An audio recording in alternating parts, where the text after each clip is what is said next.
everyone, and welcome to Black Cats TV with me, Conrad. No Mike today. He's off on his jollies at the moment there, so he asked us if we could have a quick chat, even if it's just me talking, quick chat about West Brom tomorrow night. So, very quick chat because I've just come in from work and I'm starving. So, we sit second, they sit in fifth, I believe. It might be fifth or sixth. Let's have a quick look. I'm not Googling it. Sixth place in the table. They are just 6 points behind us. So it's a bit of a, I don't want to say a promotion head-to-head this early in the season, but when you've got Sheffield United in the game following, I think it's going to be very important that we put down a marker, especially with the 4 draws in a row. We need to be making sure that these teams don't pass us by. We don't want to just sort of draw, keep them close to us in case we stumble later on, as we've done in a couple of games, winning positions with Millwall, throwing it away in the last minutes, Coventry 2-0 up at half-time and cruising. We want to make sure that if we're serious about being promoted in first, second, even playoffs, if it comes to that, not that we want it to, that we need to make sure that we actually give a good account of ourselves. Best thing going about that is the fact that we've got at least three players returning. Of course, Bellingham you'd assume, would be straight back in the starting lineup. You've got Hume. I didn't think anything was wrong with the defence against Millwall, but I wouldn't be surprised to see him back in the starting 11 there as well. Roberts is an interesting one because Maja actually, I thought, had a great game against Millwall. He did really well, got in behind them a good couple of times, made some decent runs, looked a threat. So I don't think Roberts automatically gets his position back in the team, but stranger things have happened. They might be considering, of course, that we're going to be playing again on Friday. They might rest one of them for a little bit longer and then play them again on the following Friday against Sheffield United. However, this is a preview about West Brom. West Brom, 6th in the table. Their top scorer, well known to Sunderland fans for a number of reasons, shall we say. Josh Maja, 10 goals this season, 16, I was going to say played, but and 1 assist as well. So he's doing rather well. He's the second top scorer in the division. So he's got 6 ahead of the next best player for Sunderland anyway, which was 5 ahead of Wilson Isidore. We always have the obligatory card of former player does well or scores against his former club. So we'd like not to see that happening this time. I'd love to see Ballard 2-foot him again, a bit like he did in one of the previous games against him where he got away with it. And it might have been the last one at the Stadium of Light. I think we won 2-1. I seem to remember goals from, was it Dan Neil and Ballard in that game before? I think it was Thomas Asante scored for West Brom to make it 2-1 in the last few minutes. I think that was the last time we played him at the Stadium like in December. And then, of course, we went to the Hawthorns in April while we were in a dismal run of form, and we won 1-0. Ekwar scored a lovely volley into the top corner. So it's not been a terrible record against West Brom in the last 3 games. Prior to that, it did take us until 2014 to win a game against West Brom where we beat them 2-0 at home.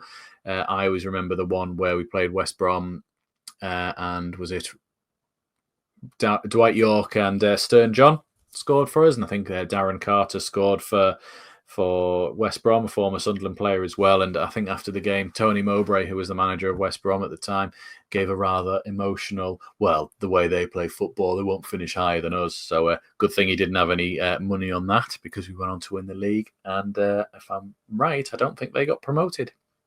So fun times. But we like Tony now. Tony's all right. So if we look at the history, say recent history of the two sides, we know, of course, Sunderland in the last 6 games have won twice, drawing the last 4 with QPR, Preston, Coventry and Millwall, winning 2 of those and then threw them away. Most recently, Millwall in the last minute when could have been 2-0 to us if Alexei could put it away. But then 30 seconds later, we're 1-1. West Brom's games, 0-0 with Blackburn, 0-0 with Cardiff, 1-1 with Luton, 0-0 with Burnley. They beat Hull 2-1 away, and then they've drawn 2-2 with Norwich up in the playoffs as well. So you would imagine, looking at the form of the teams, it's probably got a draw written all over it at this point. We've got 3 of our best players available most consistent players are available. You know, we've still got Mundell out, of course, and the likes of Brown as well. So we'd like to see maybe Alexic still getting some minutes. I don't want to say start, but we're going to need him in a few games' time, potentially, if Brown's out for a while. So I think we do need to make sure that he continues to get minutes. I thought he did well when he came on, put his foot in good few times, and bit off the pace, but not massively off of it. So I think we have to go. We have to try and win this match, of course. There, I think Mike has said that Sunderland will bounce back and win potentially 5-0 against West Brom, which we'd love to see. Love to see an absolute smashing victory at the Stadium of Light.